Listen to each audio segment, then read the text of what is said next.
जब भी मेरे घर में कोई बीमार होता, तब हमको डॉक्टर की वजह हमारे शहर के मशहूर साधु बाबा के पास पापा लेकर जाया करते थे। पता नहीं बाबा ऐसा क्या करते थे, जो भी जाता था रोता हुआ लेकिन बड़ा खुश होता हुआ वापस आता। और यह भी एक खास बात की वह बाबा सिर्फ लड़कियों का इलाज करते थे। हमारे खानदान में जितनी भी लड़कियां थी, अभी 18 साल की नहीं हुई थी, उन सब का इलाज बाबा के यहाँ ही होता था। मैं काफी छोटी थी और मुझे पता ही नहीं था कि वहाँ ऐसा क्या होता है कि हर परेशानी हल हो जाती है और सब बड़ी खुशी के साथ वापस भी आते हैं। आखिर इस बात को सोचते सोचते मैं बड़ी हो गई। मैं खुश मिजाज लड़की थी, कभी किसी से लड़ाई नहीं करती थी, हर किसी से प्यार से पेश आती थी। मैं बहुत ज्यादा पढ़ाकू नहीं थी, लेकिन फिर भी स्कूल में अच्छे नंबरों से पास हो जाती थी। इसी तरह जिंदगी अच्छी सी गुजर रही थी। और आज मेरा 16वां बर्थडे था। इस बार मुझे इस बर्थडे की बहुत खुशी थी, क्योंकि मुझे पता चला था कि मेरे पापा मुझे इस पर कुछ स्पेशल गिफ्ट देने वाले हैं। लेकिन जैसे ही रात के 12 बजे तो मेरे पेट में दर्द होना शुरू हो गया। मेरे पापा साधु बाबा के पक्के भक्त थे। पापा को उनके दरबार से छुट्टी ही नहीं मिलती थी कि मेरी गिरती सेहत पर ध्यान दे। वह कभी ध्यान ही नहीं देते थे। जब तक मेरी माँ जिंदा थी, उन्होंने मेरा ख्याल रखा। फिर जब मैं 14 साल की हुई, तो मेरी माँ इस दुनिया से गुजर गई थी। जब मैं 16 साल की थी, तो यह पेट दर्द मेरी जान का दुश्मन बन गया। मैंने कई बार अपने पापा से पेट दर्द की शिकायत की, लेकिन उन्होंने ध्यान ही नहीं दिया। मैं घर में अकेली होती थी और सारा काम घर का मुझे करना पड़ता था, परंतु पापा को मेरी फिक्र ही नहीं होती थी। ऐसा नहीं था कि मेरे पापा मुझसे प्यार नहीं करते थे, मेरी परवाह परवाह नहीं करते थे। मैं उनकी इकलौती बेटी थी और मैं उन्हें बहुत प्यारी थी, लेकिन वे शुरू से ही एक लापरवाह इंसान थे। फिर एक रात उन्हें आने में देर हो गई, तो मैंने दरवाजा को अंदर से कुंडी लगा दी, लेकिन डर के मारे मेरा बुरा हाल था। मोहल्ले के आवारा लड़कों को शायद खबर हो गई थी कि आज पापा को घर आने में देर हो गई है, तो उन्होंने घर के आसपास घूमना शुरू कर दिया। मेरा एक छोटा सा मोबाइल था। मैंने पापा को फोन करने की कोशिश की तो पता चला कि उसमें नेटवर्क नहीं है। मैं बहुत घबराई हुई थी। जैसे जैसे रात होती जा रही थी, मेरे पेट का दर्द बढ़ता ही जा रहा था। फिर अचानक से मुझे ऐसा लगा जैसे कोई दीवार कूदकर मेरे घर में आया हो। फिर क्या था, मेरी तो जैसे जान ही निकल गई। मैंने अपने आप को कमरे में बंद कर लिया और डर की वजह से मेरा बुरा हाल था। मैं अपने कमरे में बेड पर बैठी हुई थी, तभी अचानक से दरवाजा पर दस्तक हुई। दरवाजा खोलो, मैं तुमसे मिलने के लिए आया हूँ। और खिड़की के बाहर से लड़के की आवाज आ रही थी। तो फिर क्या था, मैं तो डर से थर थर कांपने लगी। मैंने सोचा कि अगर मैं चीखना चिल्लाना शुरू कर दूंगी तो बदनामी मेरी ही होगी। बात कहाँ से कहाँ पहुंच जाएगी। अब मैं ऐसे ही खिड़की की ओर देख रही थी कि जैसे वहां पर कोई भूत प्रेत हो, जैसे वहां पर कोई छुपकर खड़ा हो। अब थोड़ी देर बाद जब मुझे एहसास हुआ वहां पर कोई नहीं है, तो धीरे से जाकर उसे खोलकर देखने लगी। वहां पर कोई नजर नहीं आया। इतने में दरवाजे पर पापा के बोलने की आवाज आई, तो मेरी जान में जान आई। मैंने फौरन भागकर दरवाजा खोला और रोते हुए पापा के गले लग गई। पापा ने मुझे रोते हुए देखा तो पूछने लगे, बेटा क्यों रो रही हो। इस पर मैं पापा से बोली, पापा जवान बेटी घर पर हो और आप घर से बाहर हो, और आधी रात को लौटकर आए तो रोएगी नहीं तो क्या करेगी। तो पापा कहने लगे, आज भी साधु बाबा के यहाँ पर बहुत भीड़ थी, इसलिए मुझे आने में देर हो गया बेटा। और पापा अंदर जाकर कमरे में बैठ गए। देखो, मैंने पापा से कहा, पापा आपको एहसास होना चाहिए कि घर पर माँ नहीं है। आप जिनके सहारे मुझे घर में अकेला छोड़कर जाते थे। मैं अकेले थी, अंधेरे की वजह से सो भी नहीं सके। मैंने पापा को बताया कि कोई दीवार कूदकर अंदर घर में आया था। वह जो भी था, पापा आपको देखकर शायद भाग गया। इससे पहले पापा कहने लगे, इस मोहल्ले के सारे लोग जान पहचान वाले हैं। सारे मोहल्ले वाले तुम्हें जानते हैं, पहचानते हैं, तो तुम्हें डरने की क्या जरूरत थी। पापा ने कहा तो मैं उनकी सादगी पे हैरान थी कि जिन मोहल्ले वालों को वह अपना कह रहे थे, वही कुछ देर पहले दीवार कूदकर अंदर घर में आए थे और उनकी इज्जत को तार तार करने को तैयार थे। कोई इतना भी सीधा कैसे हो सकता है? मैं हैरान थी, लेकिन बाप और बेटी के बीच में इज्जत का रिश्ता होता है और झिझक भी होती है। उन चीजों की वजह से मैं पापा से खुलकर बात न कर सकी। पापा ने मुझे सोने को कहा और खुद बरामदे में चटाई बिछाकर जमीन पर सो गए। मैं भी कमरा के अंदर जाकर सो गई। सुबह उठी तो फिर मेरे पेट में दर्द हुआ और मैं रोने लगी। मैं किचन में बैठी रो रही थी, तभी पापा आ गए। चाय पीने के लिए कहा और उन्होंने मुझे रोने की वजह पूछी, तो मैंने पापा को बताया, यह पेट दर्द मेरी जान लेकर रहेगा। तब पापा ने कहा, ठीक है, हम तुम्हें साधु बाबा के दरबार में ले चलते हैं। वहां पर साधु बाबा के दुआ से सब ठीक हो जाता है। रोजाना औरतें किसी न किसी बीमारी या कोई भी दर्द के लिए उनके पास आती है। साधु बाबा दुआ कर देते हैं तो सब ठीक हो जाते हैं। पापा, मुझे किसी डॉक्टर के पास ले चलो। मैंने पापा से कहा तो पापा कहने लगे, बेटा, ये डॉक्टर से पैसे लूटते हैं, छोड़ो डॉक्टर को, मैं तुम्हें आज शाम को साधु बाबा के यहाँ ले चलूंगा। और पापा चले गए। फिर शाम को आए तो पापा कहने लगे, तुम तैयार हो जाओ, हमें चलना है साधु बाबा के पास। तो मैंने सोच के, तैयार क्या होना है, मैंने एक चादर ओढ़ा और पापा के साथ जल्दी से दरबार में पहुंच गई। तो मुझे एक सेवक ने रोकने को कहा और बोला कि साधु बाबा भी साधना कर रहे हैं, और मैं यह सुनकर वहीं पर बैठ गई। अभी कुछ ही समय हुआ था बैठे हुए, तभी साधु बाबा अंदर आए और मुझे देखते हुए कहा, अच्छा, तो यह है तुम्हारी बेटी मीना? साधु बाबा ने हाथ मेरे सर पे रखा। पूछा तो पापा ने कहा, जी हाँ, यही मेरी बेटी है। बाबा ने कहा, बहुत बड़ी हो गई है। पहले जब इसे यहाँ पर लाए थे तो यह शायद 4-5 साल की थी। पापा ने कहा, उस टाइम इसे बुखार हुआ करता था, जो आपकी दुआ से ठीक हो गया था, और अभी पेट में दर्द है, जो ठीक नहीं हो रहा है। पापा ने बताया तो साधु बाबा ने मेरी ओर देखना शुरू किया और कहा कि मेरे पास आओ। तो मैंने पापा की तरफ देखा तो साधु बाबा ने कहा कि मुझसे डरो मत बेटा। साधु बाबा ने मेरी बीमारी के बारे में पूछताछ किया। पापा ने कहा, बेटा जाओ। पापा ने कहा तो मैं साधु बाबा के थोड़े करीब बैठ गई। वह कुछ पढ़कर मुझे झाड़ फूक करने लगे और उसके बाद मुझे झटका लगने लगा। मैं और पापा हैरान हो गए। बाबा तेज आवाज में बोले कि तेरी बेटी पे शैतान का कब्जा हो गया है, बहुत गंदा शैतान है।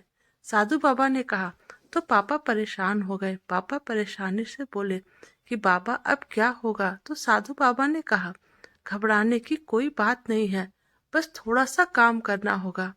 1 महीने तक झाड़ फूक करना होगा, शैतान अपने आप भाग जाएगा, वरना कभी नहीं जाएगा। साधु बाबा से पापा ने कहा, ठीक है, मैं उसे रोज 1 महीने तक आपके दरबार में लाता रहूंगा। पापा ने कहा तो साधु बाबा ने कहा, नहीं, बहुत गंदा और बड़ा शैतान है, इसलिए तुम्हें यहाँ अपनी बेटी को दरबार में छोड़कर जाना पड़ेगा। मैं इसे रोजाना यहीं पर झाड़ फूक कर दिया करूंगा, और जब तक इसका झाड़ फूक होता रहेगा, इसको किसी के सामने जाने की इजाजत नहीं है। पापा ने कहा कि साधु बाबा आप इस दरबार में रखें, इसके साथ मैं भी यही रहूंगा। यह सुनकर साधु बाबा को गुस्सा आ गया और कहने लगे, क्या तुझे मुझ पर भरोसा नहीं है?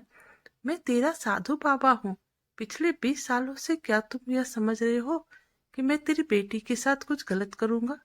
साधु बाबा नाराज हुए तो पापा ने उसकी बात मान ली। मैं हैरान होकर पापा से कहने लगी, आप 1 महीने के लिए मुझे यहाँ कैसे छोड़कर जा सकते हैं? लेकिन पापा ने कहा, परेशान ना हो बेटी, मैं यहाँ पर आता जाता रहूंगा। लेकिन साधु बाबा ने कहा कि झाड़ फूक के दौरान इसे किसी से ना ही बात करनी है और ना ही मिलने की इजाजत दी जाएगी। फिर मैंने सोचा कि पापा को साधु बाबा पर इतना अंधविश्वास है तो जरूर कोई बात होगी, इसलिए मैंने उसकी बात मान ली। लेकिन फिर भी मेरा दिल घबरा रहा था। मैं कभी भी इतने दिनों तक घर से बाहर नहीं रही थी। उन लोगों ने मुझे एक कमरे में बंद कर दिया और थोड़ी देर बाद एक नौकरानी खाना लेकर अंदर आई और मुझे खाना देने लगी। मैंने उससे पूछा कि साधु बाबा मुझे कब तक झाड़ फूक करेंगे? तो उसने कहा कि बाबा दिन में तो मर्दों को झाड़ते हैं और रात में औरतों को। यह बात सुनकर मेरे पैरों तले जमीन खिसक गई। पता नहीं क्यों मेरे साथ कुछ गलत होने का मुझे शक हो रहा था। रात को खाने के बाद साधु बाबा मेरे कमरे में आ गए तो मैं उन्हें देखकर खड़ी हो गई। उन्होंने मुझे बैठने को इशारा किया। मैं उनके सामने बैठ गई। फिर उन्होंने मुझ पर कुछ टोटके करना शुरू कर दिया। तो मुझे ऐसा लग रहा था जैसे कोई जादू टोना या फिर मंत्र पढ़ रहा हो। उनकी ओठों की तरफ देखकर समझने की कोशिश कर रही थी कि वह क्या पढ़ रहे हैं। उन्होंने कहा, आंखें बंद करो। तो मैं चौंक गई, क्योंकि वह समझ गया था कि मैं कुछ समझने की कोशिश कर रही हूँ। वह क्या पढ़ रहा है, इसलिए उसने मुझे आंखें बंद करके रहने के लिए कहा और कहने लगे, जब झाड़ फूक किया जाता है तब आंखें बंद करना होता है, नहीं तो झाड़ फूक का असर नहीं होता। और फिर मैंने आंखें बंद कर ली। कुछ दिनों तक ऐसे ही झाड़ फूक मेरे ऊपर चलता रहा। तो मैं भी आराम से हो गई कि चलो कुछ भी गलत नहीं हो रहा है। झाड़ने के साथ साथ मुझे दवाइयाँ भी दे रहे थे और दवाइयों से मेरा पेट दर्द ठीक हो गया और फिर मुझे सुकून मिला। इस बीच पापा आते रहते, लेकिन मुझे मिलने नहीं दिया जाता था। मुझे अंदर से उनकी आवाज़ सुनाई देती थी। वह मुझसे मिलना चाहते थे, लेकिन उनकी इजाज़त नहीं थी। पर मुझे इस बात की खुशी थी कि पापा मेरा ख्याल रखते हैं और रोज़ाना ही मेरी खैरियत पूछने के लिए आते रहते हैं। सब कुछ ठीक चल रहा था। मुझे लगा कि बिना वजह साधु बाबा पर मैं शक कर रही हूँ। वह वैसे नहीं थे जैसे मैं उन्हें समझ रही थी। 1 महीने बाद जब झाड़ फूक पूरा हो गया तो पापा मुझे लेने के लिए साधु बाबा के दरबार में आए। मुझे खिड़की से अंदर आते हुए दिखाई दिए थे। मैं फौरन दरवाजे के पास गई तो दरवाजा बाहर से बंद था। मुझे अंदर ही साधु बाबा और पापा की आवाज़ सुनाई दी, जिसे सुनकर मेरे पैरों तले जमीन निकल गई। पापा ने कहा कि मैं आपकी बेटी को लेने आया हूँ। तो साधु बाबा ने कहा कि तुम्हारी बेटी तो यहाँ से काफी पहले अपने पुराने किसी आशिक के साथ भाग गई। यह सुनकर तो जैसे मेरा सर पर आसमान गिर गया था। यह साधु बाबा क्या बोल रहा था? पापा ने कहा कि तुम झूठ बोल रहे हो। मेरी बेटी ऐसी नहीं है। मेरी बेटी वापस करो, वरना मैं बहुत हंगामा करूंगा। तुम लोगों के साथ मैंने दरवाजा जोर जोर से पका जाना शुरू कर दिया। साधु बाबा के 2 सेवक कमरे में दाखिल हुए। मैंने चीखना चिल्लाना शुरू कर दिया और पापा को ही यह बताने की कोशिश करने लगे कि मैं अंदर यहाँ पर हूँ, मौजूद हूँ। लेकिन दोनों ने मुझे पकड़ लिया और मेरे हाथ पीछे से बांध दिए। मेरे मुंह में कपड़ा ठूस दिया। इन दोनों ने मुझे कुर्सी में बांध दिया। अब मैं अपने आप को छुड़ाने की कोशिश कर रही थी। मैं चिल्ला रही थी, लेकिन सब कुछ बेकार था। मैं बिल्कुल बेबस हो चुकी थी। मुझे कुछ समझ में नहीं आ रहा था कि यह सब क्या हो रहा है। मुझे बाहर से साधु बाबा और पापा के लड़ने की आवाज आ रही थी और मुझे अब महसूस हो रहा था कि साधु बाबा के सेवक पापा को मार रहे हैं। मेरा दिल टूट कर बिखर गया। मेरे पापा के साथ इतना बड़ा साजिश हो रहा था, यह भी इस दरबार में, जिसे वह 20 सालों से अपना भगवान मानते आए थे।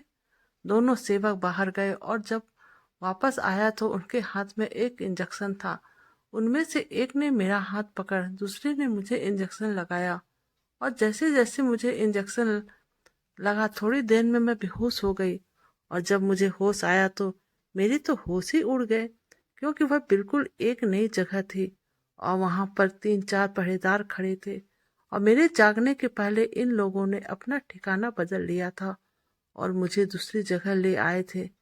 इस वक्त मेरे हाथ पांव खुले थे और मेरे मुंह पर पट्टी बंधी थी। मैं वहां से उठकर भागना चाहती थी, लेकिन मुझे चक्कर आ गया और मैं वहीं पर गिर गई। मैं एक बार फिर से उठना चाहती थी तो उन लोगों ने मुझे पकड़ लिया। शायद मुझे नया सा ले आए थे। एक तो मुझे अपनी इज्जत की पड़ी थी, अब यहाँ पर मेरे साथ क्या करेंगे, और दूसरा मुझे अपने आप की पड़ी थी, मेरे पापा के साथ क्या हुआ होगा। मेरी जिंदगी में तो एकदम से तूफान आ गया था। थोड़ी देर बाद साधु बाबा कमरे में दाखिल हुए। अपने सेवकों को बाहर जाने का इशारा किया।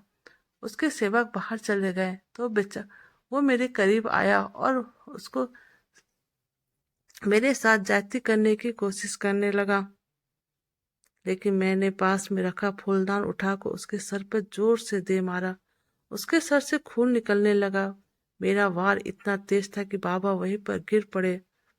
अब मेरे पास यही मौका था कि मैं वहां से भाग निकलने का। इससे पहले उसके सेवक अंदर आ जाते तो काफी मुसीबत खड़ी हो जाती। मैंने खिड़की का जायजा लिया तो वहां से भागना आसान था।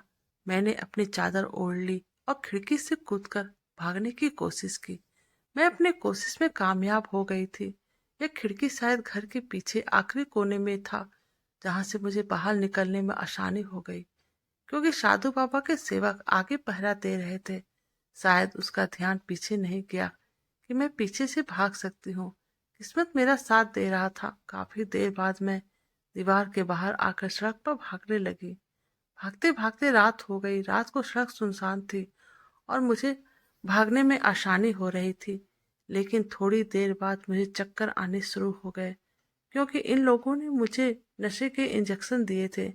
इसका असर अभी भी बाकी था। मैं खाली पेट ही दौड़ रही थी। मैंने खाना भी कुछ नहीं खाया।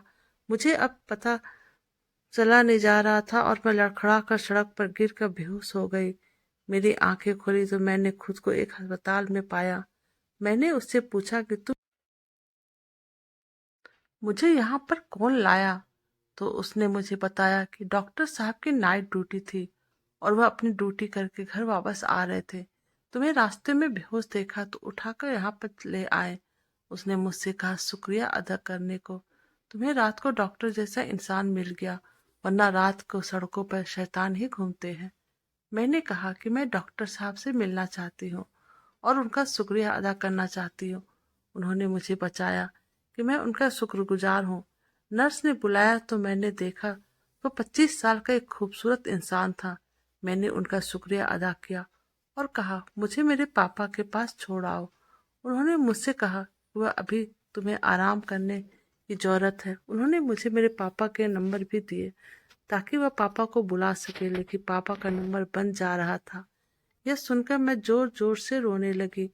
तो डॉक्टर साहब ने मुझसे रोने की वजह पूछी तो मैंने उन्हें बता दिया मेरे साथ जो कुछ भी हुआ था। मैंने कहा डॉक्टर साहब, मुझे लगता है कि उन्होंने मेरे पापा के साथ कुछ नुकसान पहुंचा दिया है, तभी उनका नंबर भी बंद जा रहा है। मैंने कहा तो डॉक्टर साहब मुझे अगले दिन ही मेरे घर ले गए। मैंने अपना पता बताया तो वहां खुद ही मुझे गाड़ी से छोड़ने आ गए।